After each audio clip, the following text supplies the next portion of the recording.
Yo, these streets is watching and they need no binoculars to see imposters. The streets need gospel. In faith we're blind, sick, possessed, and dead rise. And mass murder does nothing for the paralyzed. But yo, his army is different, it transforms lives. So first the lame walk, and then the lame ride. And when the lame talk, that's when his name fly. Even in places where it's illegal to say God. AK hits the door, they hit the floor, clutching the very book that they searching them for. And even though these refugees ain't seen church, they memorized every verse. This is for the 8-year-old who goes home to the favela, singing psalms under his breath, a cappella. That preteen weeps on the streets of Boston. This the price the crocodile tears look costed.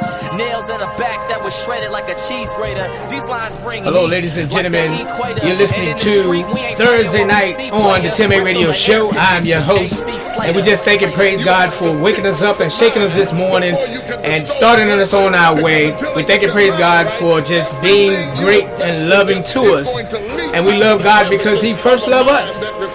And tonight we have a special guest on tonight, and we'll be bringing and introducing him tonight. And so we want you to just enjoy tonight's show and gather the information tonight, because tonight we're talking about community talk. And so we want you to stay tuned, and we'll be back shortly. The good news is He's coming real soon. And if your stomach aches, then He's coming with food. And if your heart breaks, then He's coming with tools. And if you have faith, then He's coming for you. Yeah, He's coming for you. And if your life's gray, then He's coming with hues. Rose from the grave for these colorblind fools. Poured out His red and it covered our blues. And here's some more good news, that the situation changes when your mind renews. Here's the time to choose, red or the blue, win or the lose, awake or the snooze. The street got street got street got street got street got. The streets need gospel, gospel, gospel. Wait for an answer. If they say no, drag them to the altar. Tell them they got till midnight to get that fix. Lay your hands on your head and say, give me a new mind. Give me a new mind. Give me a new mind. It all starts with the mind. Getting me a new mind. Tonight, we want to thank God again for those that are tuning in tonight. Tonight is Thursday night. We're just going to have community talk tonight and much more. But we're so excited tonight. We have a special guest on tonight's show. And we're going to be talking about some topics that we see throughout the community, and some especially on Facebook or Twitter, or especially social media that are trending, and some of the things that people think about some of the organizations that are out here, and how sometimes they get damaged by people not really knowing what they're about. So we want to, first of all, tell God thank you for just this day and waking us up, and for this radio show, that we continue to share the gospel of Jesus Christ and to share free salvation to the world. Tonight, amen, we have Reverend Micah Mason. Hey, Rev, how you doing tonight? I'm doing good, sir. Thank you for having me. Good. Thank you for being on the show tonight. And tonight, we just Thursday night, we'll talk about community talk and have a conversation about some of the things that affect in the community, and some of the things that people are not sure about with dealing with some of the organizations that are out here. And tonight, my listeners, we're talking about Black Lives Matter, commitment, and ministry. Reverend Mason, talk a little bit about, let's start with Black Lives Matter, because I think that people are getting the wrong idea about the organization. Well, one of the first things I believe you have to address is the fact that anytime African Americans especially begin to move in a certain direction, you're going to have a opposition that tries to twist and taint, if you will, so that people will kind of throw out the baby with the bathwater. And so they'll find little things that are wrong with whatever's going on, to try to dismiss the whole movement, or the whole organization, or the whole thought process. So when you talk about Black Lives Matter, it goes back even further to, at one point, it was supporting black police officers. neighborhoods and saying, hey, we need to get behind them as well because they have to work out there and be amongst this crowd and all of this unrest that's going on. But truly we see it now in its purest form as a movement to represent that Black Lives Matter. But I think what happened was that a lot of people then jumped on the bandwagon and said, well, you know, to combat that, they said, well, all lives matter. Let's just say all lives matter. Because really what it is a way to avoid having the conversation about race. Right. Exactly. And I think that a lot of people get it all twisted up, and the meaning of behind it is that, you know, we see that a lot of times our culture do get the back end of the stick so much than some of our other cultures do. And yes, all lives do matter, but particularly the black race still goes back to those horning days of the 50s and 60s, maybe even some 40s, and so, you know, it's time that, because we see a lot of injustice that's going on with the community, and so when you see this on the news and out in people marching, you know, and we just had this conversation in the barbershop, you know, that it seems that every time that, you know, things happen in our community, we always got to go to fight with marching. We got to go get signs, you know, and I think that, you know, other races do at times have to do that, but we go, it seemed like a lot that we have to march and we have to go and fight for so much in our community. So I think that people forming organizations like this, not really saying that they are better than anyone else, but I just think that they see that a neglected culture that's always getting the short end of the stick and not really being fairly treated in, especially our judicial system. What do you think about that? I think you're dead on. I think you're dead on in the fact that when people say, well, all lives matter. I actually had this conversation with someone. He said, well, you know, I think we need to throw race out of it. Well, that would be nice if that really happened. But the fact of the matter is not happening. You see, when you say Black Lives Matter, I'm not a spokesman for them, but this is just my opinion on what I've seen and read up on them. But when you say Black Lives Matter, it's not saying that other lives don't matter. It's simply saying that we want to be included in the conversation. So that's always been our plight from civil rights movement way before then. I mean, from just being free and not being slaves. We wanted to be considered as human beings, and I think that's where it really goes south. Is where people, because of how African Americans came to this country and how and all the turmoil they went through and all the slavery and all the labels and stereotypes that were placed on them, we have always been seen as less than human. So our fight has always been to be seen as human beings. Right. And to have that same opportunity to the pursuit of happiness, life, liberty, and the pursuit of happiness, you know, that have those unalienable rights. We simply wanted equal rights. We didn't want special treatment. There was never a talk of that type of thing, but it was always say, hey, we just want to be considered human beings. So a human being should have the right to vote.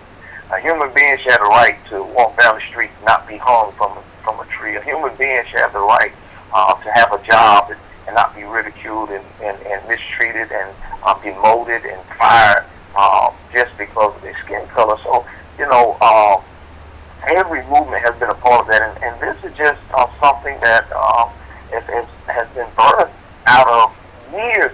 People say, well, you know, this just came out of nowhere. No, it really did. This has been years and years and years of police brutality and mistreatment of certain African Americans, certain communities, and it just said, listen, we're fed up, we're tired. Do they always make the perfect decision and combat that? No, because a lot of them don't know what else to do. You know, they don't feel like they can go to the court system, as you just stated, and get any kind of fair treatment. When you have a system that is completely upside down, where African Americans are disproportionately locked up, right? And you know they're getting 18 times the sentence of somebody You know, you talk about if you just look at crack cocaine, the big thing now is if you have powder cocaine, you get a certain amount of time, and there's almost 18 times more time if you get caught with crack cocaine. And so that has had an effect when you look at the crack epidemic and how many African Americans are now filling up the prisons.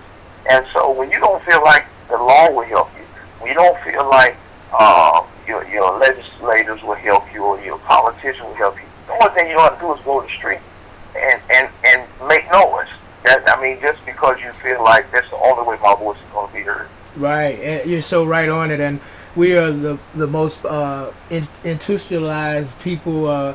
We have a high rate of young brothers incarcerated, and a lot of it is minute charges. But they get, for an example, a couple of weeks ago, maybe 2 or 3 weeks ago, a brother was driving with a license revoked. The judge gave him 30-some years, and I mean, it was unheard of. So that was in the news, and so that's like the unfair shake that people are talking about, and that has been going on, like you said, for years. And we just want to be treated as equal people and get the same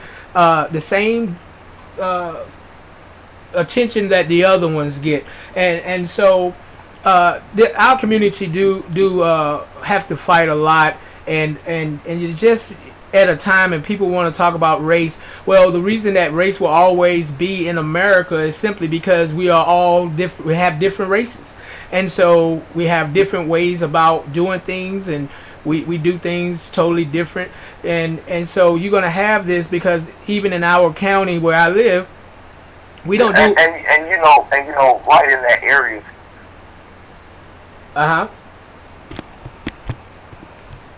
Can you hear me? Yes, go ahead. Right in there, you know, when you talk about differences, you know, and that's the thing I tell people. I said it's okay to be culturally different. Right. And you shouldn't want people to be stripped of their culture just so you treat them a certain way. Right. You know, I recently had a conversation with a white female, and we had a great conversation over an hour long. Never met her day in my life. We just began to communicate, and I asked her. I said, well, would you allow your children to date a black guy? And she said, well, if he's neat and clean, and he can articulate and these type of things, I said, okay. She said, but if he comes with baggy clothes and all this type of things, I said, well, see, there's the problem. Because baggy clothes doesn't mean that he is a thug, or that he is going to mistreat your child.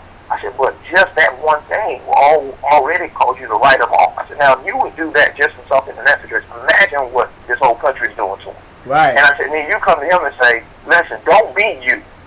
Don't be you. You know, like I said the other day, he said, if young black men would comply with law, then they wouldn't be keep getting shot.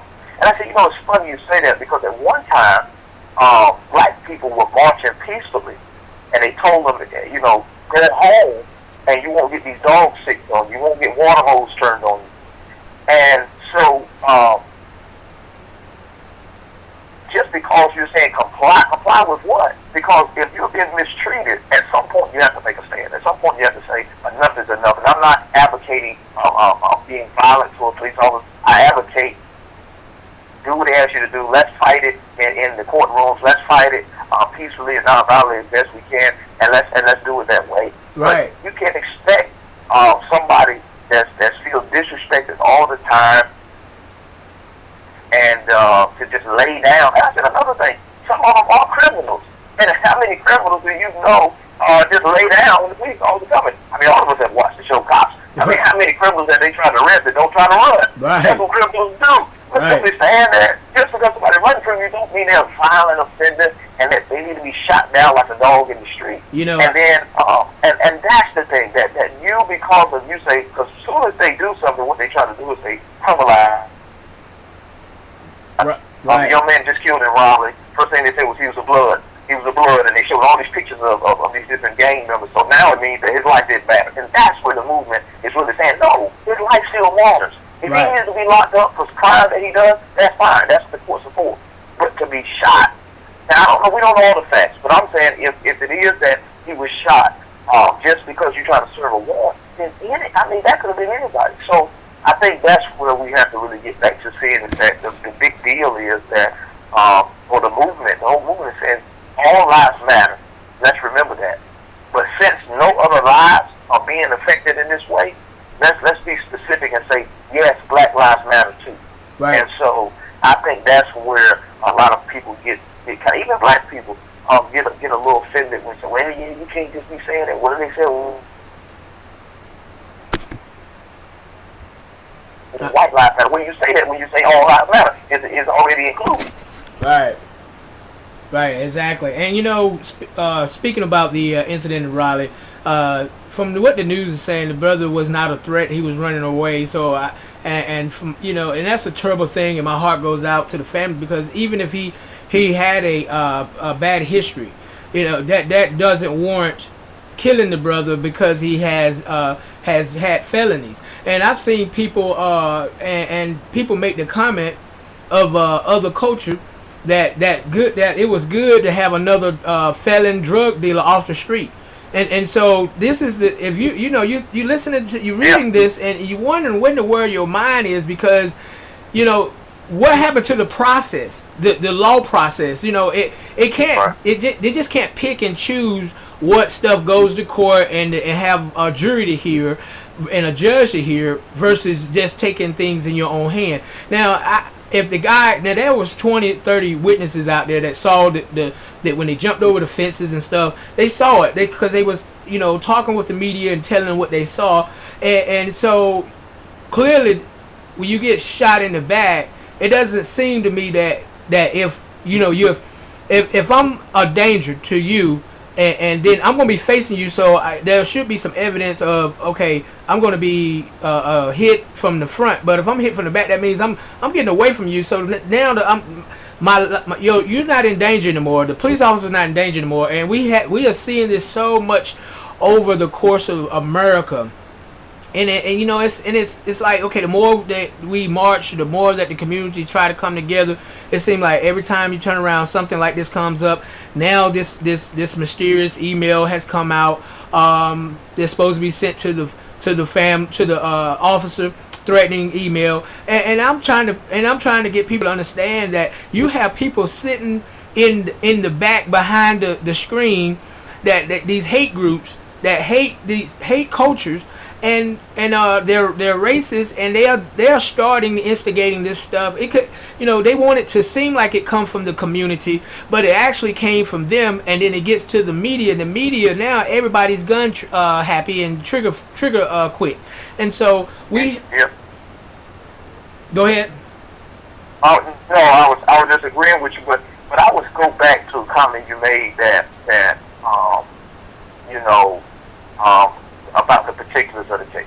Let's just assume that, you know, the police officer is right in the sense of chasing this guy down, pursuing him. We have to have a law that is respected by all law officers and applied to all people. And no matter their race, no matter their color, that cannot influence your response. Now, you know, that's hard. That's hard to do. It's hard to do as a police officer. But we have soldiers in foreign lands that are bound by Geneva codes and rules of engagement and all these types of things. I've been in the military, sir, and I know the things that they taught us. Certain caliber weapons we couldn't use on human beings because it was seen as inhumane. It was seen as something that was for overkill, for lack of better words. And so you still had rules and regulations. Now here it is, you're fighting in wartime, and yet you're still bound by rules and regulations of rules from over here in America. But yet right here in America, it seems that the rules are not being followed for everyone. Now, for me, the particulars really don't matter. He could have been completely in the wrong. I'm wanting to look at the fact that did this situation warrant you shooting this young man? Was he trying to hurt you, and was he trying to hurt the community? Because you're there to protect and serve. And so if he posed a deadly threat to any one of those things, then you had the right to use the force necessary for that. But if he didn't, then there's an issue there. Anytime within a few seconds, the other case with a young 12-year-old, I think he was a young man, had a BB gun, and within seconds he was shot and killed. You know, typically if you come on a situation where you think there's a weapon involved, you're going to have some distance. You're going to try to approach that situation tactfully. Right. You're not going to just drive right up on somebody with a real gun and get out your car and start shooting, because you're putting your own life in danger. So even from a tactical standpoint, it doesn't make sense. It doesn't make sense that you would, a felon, a violent felon, if you say you knew this individual from seeing him, maybe you knew he had a gang involvement, and if you really thought he was that dangerous, why try to take him by yourself? Right, exactly. Why not say, hey, I see the suspect, call it in, get backup, get the support that you need, because at the end of the day, we are all trying to protect the police officer life. Right. And so he put himself into, then you shoot in a residential neighborhood. And so there's another side, which, you know, we just had a situation where a young man was, the police officer tried to make an arrest, ended up shooting the young man, ended up shooting the neighbor by accident. And he said it was by accident. So all of it, you know, and the boxers getting killed because we don't have a process, we don't have the proper training been put in place. And so I think that's the key, is that we have to find ways that we can have our police officers be safe, but at the same time, you know, be tactful in what they're doing to create safety for all the community. Because if a police officer is in hot pursuit, he goes through a residential neighborhood, the first thing they do is they call off the chase.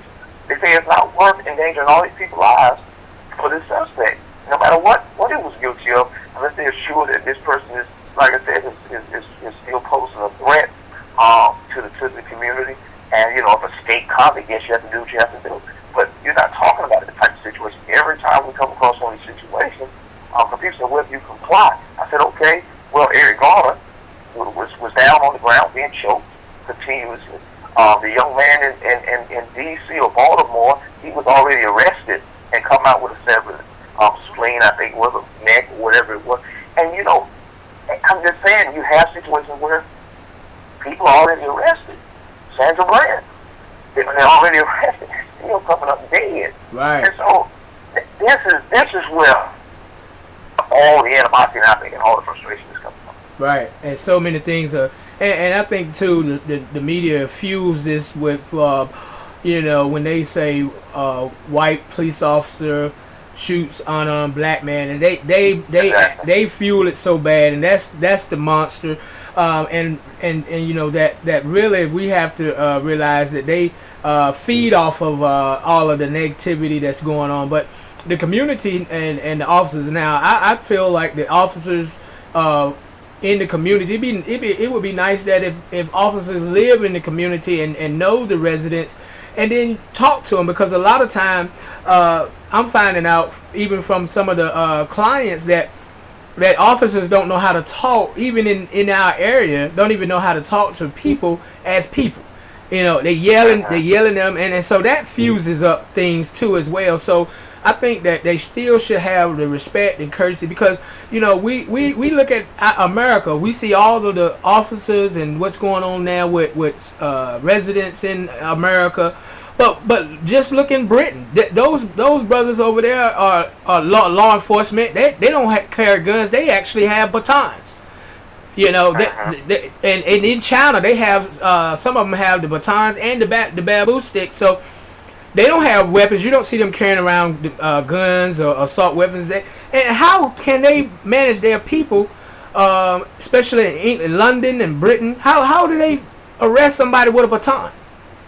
You know, so the training is different, and so they have similar situations, but they handle it different. And I think that, like you said, going back and protect and serve and the community, and because the media is fueling this thing, and it's distant the community and the office and the police department. So we need to start coming together and finding a medium to where we can rebuild, and that's only going to come when they are out and doing functions or festival, and the officers in that district, in that area, go out and meet the residents and talk to them, and that way you talking to somebody, you kind of get a feel for them, and you can have respect for each other regardless of somebody in trouble. Because in the old day, my father was a police officer. In the old day, they was able to talk to people. Now they had training, but they rather hit somebody with a nightstick or that old big black flashlight versus shooting them, and so they had, if they did it, and I know things are worse now, but we have to come to some kind of medium and come together with the police department and the community. And we talked about another word we talked about tonight is commitment, and I think that the Justice Department and everyone else, the judges, the lawyers and lawmakers, need to have a commitment with the citizens that we all are treated equally, and that commitment, and we can tie that into ministry with commitment, and what then we have to say, okay, in this conversation tonight, we see talking about Black Lives Matter, and then we talk about commitment and ministry. And I think too, we as a church body has to start getting involved, having conversations, lectures, PowerPoint presentations for our young kids, and teaching them, because they're not going to get it off of the media. Mm-hmm. And as you talk about commitment, I mean, let's really dig into that for a minute, and that is we, and I'm talking about probably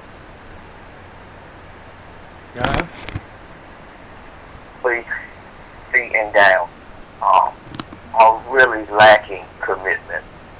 Not only commitment to our community, but commitment to our churches, commitment to our relationships.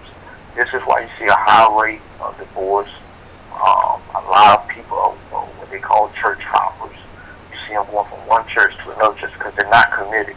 And as soon as something gets a little rough, as soon as something is said they don't like, they're gone. Mm-hmm. They're out the door. They're not committed to giving. They're not committed to sowing into the ministry. And so you find where you have to beg people. And I'm going to tell you something about the old saints. And people can talk about tradition and they can try to beat up folks all they want to. But the old saints were there every Sunday morning. They drove their children there every Sunday morning. And the old saints made sure that church was there. And while that younger generation left and kind of had their run and went to college and did all those things, the church was still there. Uh-huh. And people were still paying the light bill. They were still fixing the roof and still fixing the carpets and still fixing the bathrooms. They were still there. And when we got back, they were still there. And so they committed to this thing from day one. And they said, come hell or high water, we're not going to give up on this. If you look at black people, didn't get where we are today from people not being committed. Right. And they committed it all the way to their very life. Martin Luther King gave a speech when he said, I may not make it there with you. Right. But my eyes have seen the glory. He said, I've seen the promised land. And you know what? And I'm committed to this thing. And he didn't give up on it. People marched and didn't give up on it. But as soon as we kind of flare up, they dwindle away. Flare up, they dwindle away. They're not committed. One of the main things that one of the local school boards said in North Carolina is known for saying was that when they make a decision, the reason they don't consider a lot of what African Americans say is because they know we're going to get upset, we're going to huff and puff, and then when the decision's made, it's not in our favor, the next day we're gone. We're not committed to the cause, and so this is why you see a lot of unrest going on now. Is because we are not committed. We're not committed. Because we want to live on a little island to ourselves. We don't want to connect with other churches that want to have churches just them. They don't want a PowerPoint presentation. They don't want to connect with 10 churches and come together, bring some funding together to go in the community and make a difference. That's not really what they want to do. You know, they don't want to get involved in that because people are going to start asking them for stuff, and they don't want that. So it's very hard in that sense, and that's why you see people deflecting from the church. They're leaving the church now. The young people leaving the church because they don't believe the church is really concerned. But we have to get back to commitment, and as you said, it's tied to ministry. We have to get back to that. And last thing is that if we are going to make a difference, we have to be in it for the long haul. We have to be in it until it's seen all the way through, or until we leave this earth. And that means I'm not going to, as long as I have breath in my body, I'm going to fight this. I'm going to stand for this. I'm going to be committed to this. And when we really accept that, and when we really accept that commitment level, things will begin to change, because people know we're not just going to go away. We're not just going to walk away and say, oh, well, we didn't get our way. No. One thing we failed at, even with our current president, love President Obama. Absolutely love him. Absolutely love him. Love everything he does? No, absolutely not. But that's how it is, and that's okay. But the point is, we didn't hold him accountable for something. So we weren't committed to say, you know what? You know, hey man, you know, we supported you all the way. Now there's some things that we want. Right. And so other people did it. Right. The homosexual community did it, and they got what they wanted. You can be mad at them, you cannot agree with them, and I'm you know, I have my Christian morals and values that believe in certain ways, but at the same time, I'm talking about that they fight for what they wanted. They went after it. Hey, you right. And so, you know, the church is mad, but at the same time, we didn't fight against it. That's we right. really did not rally up against it. So we can't be but so upset, because a lot of times the same thing that we see the phenomenon of Trump going around is because people didn't take him serious. Now it's got to the point where they got to take him serious. Right. Because he's not going away. He's not going away. Okay. And he's committed. People are not going to take him serious until they realize we're not going away. Right. And like you said, the key word is commitment, making a commitment. And you know, going back to what you're saying, even looking at the word commitment, we didn't have any commitment when they took prayer out of schools. We didn't march, and we didn't come together with banners and posters, because it's a high number of Christians in America, and we did not stand together because we wasn't committed. And so like you were saying, we have to go back to being committed. We got to teach commitment to giving, to ministry, to coming together, because yes, it takes all churches to come together to fight.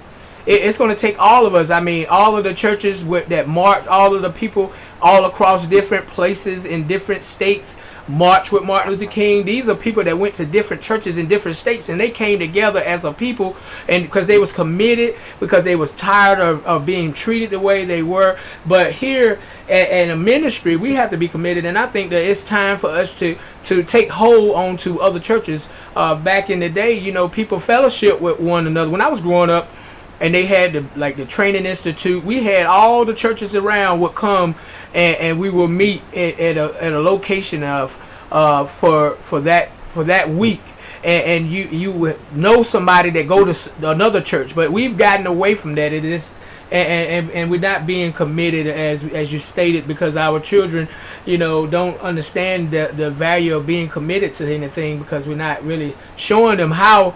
Because they looking at us, and so if we you know, they hear us talking, you know, if we say, well, I ain't gonna give all my money, you know, and then you know, that seed them planted into their mind, and then they grow up and they're gonna think the same thing, and so we're not being committed to teach them the right things, and we have to.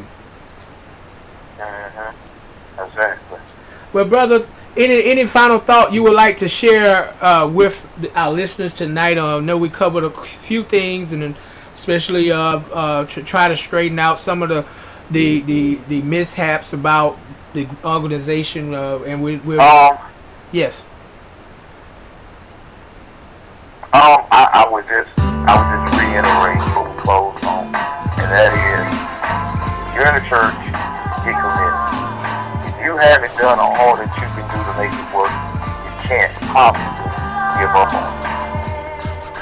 You have to do everything, access all the gifts that God has given you to be a part of what's happening. If God made you a leg, you can't just leave and then see why the body keeps suffering. You are a major part of the ministry moving forward. Your giving is a major part. You can't control everything that happens with money all the time. Sometimes you do things you want them to do, sometimes you don't. But the point is you have to be committed and know that God is going to bless you for your faithfulness. And God going to hold accountable to leadership that they're not doing right on what God called them to do. It's your job and my job is to be committed. And if God leads you somewhere else, go. Wherever you enter, wherever you are, be committed. If you're in the community, be committed. Don't because a lot of people don't get behind you. There's only 2 or 3 you also will. Nobody care about what we're doing. Don't have an escape though. Just be committed. Be committed and recommit this year to those things and to those visions that God gave you. Brother, I applaud you because you're committed, and that's what it takes to take a radio station from 1 person listening, 2 listeners, 3 listeners, 4, 5, 6. You have to be committed. You have to be committed when it looks like no one is listening, because God is going to bless. But if you don't stay consistent, people can't count on you. And so, when is your time? When is your time? You'll never get the opportunity because you're out of place. Amen. You said it right. Amen. So stay committed, and that's what I would tell you. Stay committed and pray for me as I pray for you. Amen. Thank you so much for being on the show tonight, Reverend Michael Mason, ladies and gentlemen. And hopefully we'll have him on again, maybe teaching the word, Bible study or something. And I'll get with him and look forward to many other conversations, because this is where it starts and this is what it's about, us coming together and giving the information out to you guys. Hey, brother, thank you so much for being on the show tonight. Thank you so much, man. Thank you. I appreciate it, man. I love you guys. Love your family. And love you too. Love you too, brother. See you this month. Have a blessing. God bless you. God bless you. Thank you to every listener. Thank you.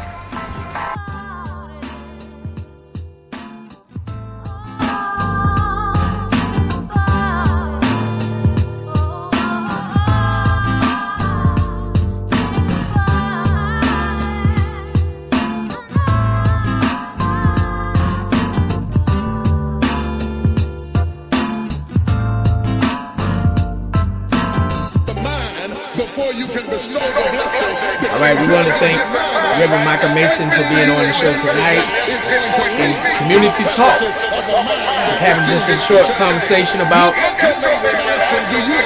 Black Lives Matter, and we're talking about commitment. Let us be committed. Let us be committed. Let us commit, because we have to. We have to band together and join together, and it's time. This is the season, and let's get busy. Let's go to the weather forecast tonight. We're looking at chance of rain, low of 36 degrees. Friday, chance of drizzle, high of 50 with a low of 34. Saturday, high of 56, partly cloudy with a low of 38. And that's your 2.5-day forecast. That's why I pray for the mental. Our Father who art in heaven, protect us from evil men. Our Father who art in heaven, protect us from evil men. Tell them they got till midnight to get that fix. They got till midnight to dump out all jealousy, all pettiness, all unforgiveness, all strife, all malice, all confusion, all blaming other people for your mistake. You got till midnight to get rid of every poison that's hindering you, every inflexibility that's stopping you from what God is about to pour into your life. Woe be unto you if you go into another year and waste another year with the old mentality while somebody's in the hospital begging God for the opportunity that you have right now. You better step into this moment.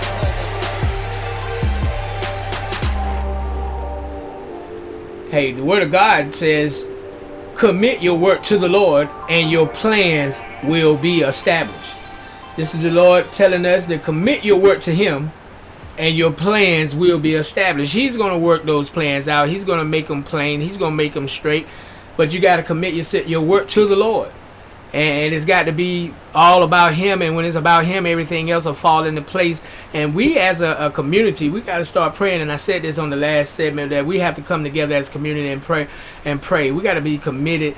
Okay, if we really want to come together, if we really want change, then we have to come together, each other, each family living in a community, in a county, in a city. We have to come together as a whole, and we got to start pushing. We got to start coming together, like brothers was telling us. You know, the gay and lesbian community, they came together and they was committed. You know, my belief is something that I don't believe in same-sex marriage, but that's just an example. We dropped the ball. We failed. You know, and the young lady, the family that lost their business because they got sued because they didn't want to bake the wedding cake for these people. Where we have enough Christian lawyers, we have enough Christian people that we should have stood behind these people to help fight. You know, it seems like we getting whipped because we're laying down and we're not fighting. That's the punishment for not coming together and being committed. We see all these stuff happening in America. We got to start coming together. And when you come together, then things will start to change. But when we keep dividing and we were not committed to anything, then you're going to see everything go. And we stated before clearly, you remember when we used to pray in school, we used to pray, and then we used to say our grace before we eat. Y'all remember that back in the day? All right, we don't do that anymore because it offends somebody. Well, guess what?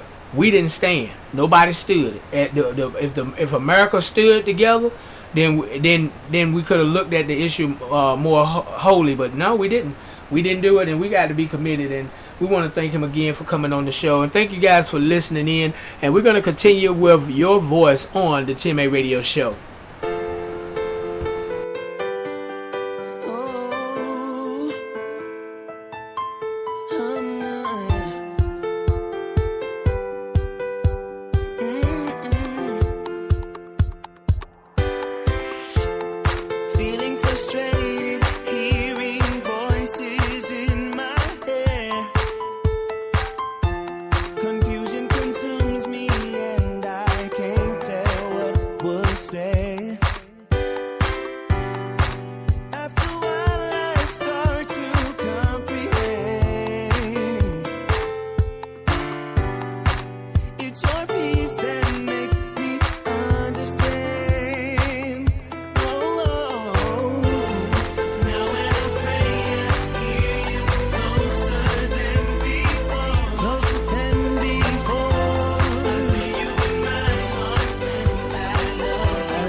took a little while, but I think I finally understand.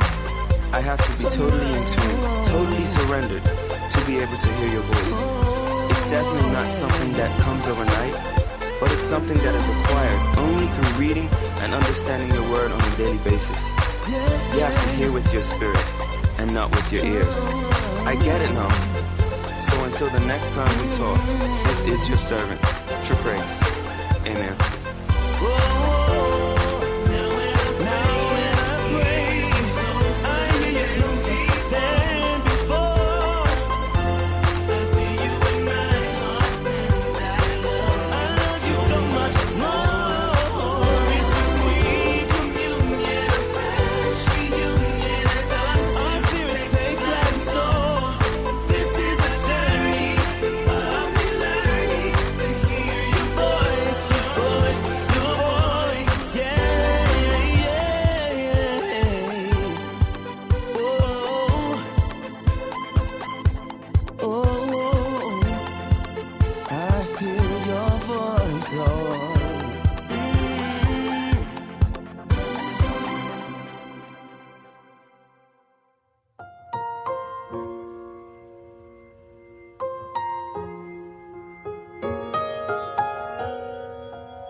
I need you, you need me. We're all a part of God's body. Stand with me, agree with me. We're all a part of God's body. It is His will that every need be supplied. You are important to me. I need you to survive. You are important to me. I need you to survive.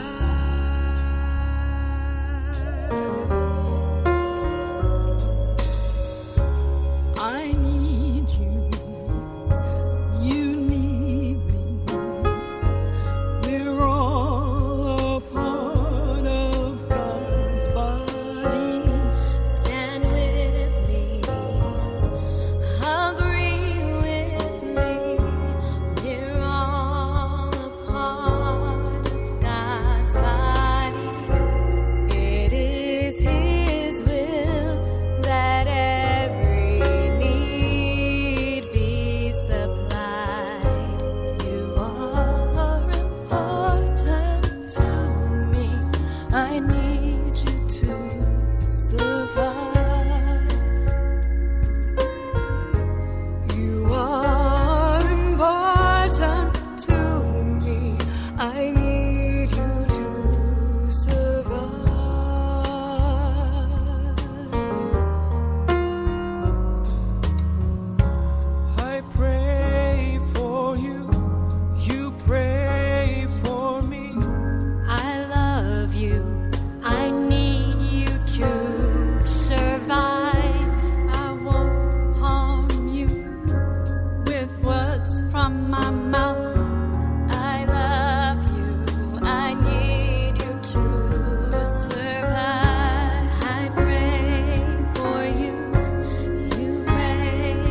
this morning, I was feeling kind of down, cause I went to bed with a problem. A solution could not be found. I thought that I could run away, but then it smacked me in my face. I was hoping it would stop, but it did not.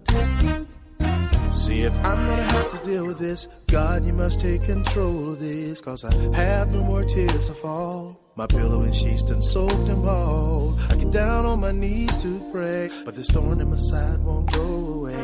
I am drained and I'm so weak. God, I know you're listening to me. I know you hear me. Even though I know you hear me. I can't see I know you hear me. I know you hear me when I pray. And even though I get a little weary, I know you hear me. I know you hear me when I pray. those out there who may question God, you may feel like you all alone, and life is hard. What am I supposed to do? Which way should I choose? If I go left, what's right? See, I'm just making ends meet. Barely got enough to feed my family, and we ain't got a steak on the grill, but a dining room table full of bills. As I sit here to go through, I see the repos coming soon. Bad news I seem to earn. I ask you, God, when's my turn? Can you hear me? I know you hear me. Can you feel me? I know. I know you hear me when I need to hear from you. hear me. I know you hear I know you hear me. you hear me. Oh, I know you hear me when I've been waiting on an answer desperately from you. Lord, I need you right now. Don't know what to do. I'm not moving by myself. I need somebody else. So I call on you. I've been waiting here so long. By your strength I carry on. I'm still holding on. Faith is going strong. I just wanna do right. So I want to run.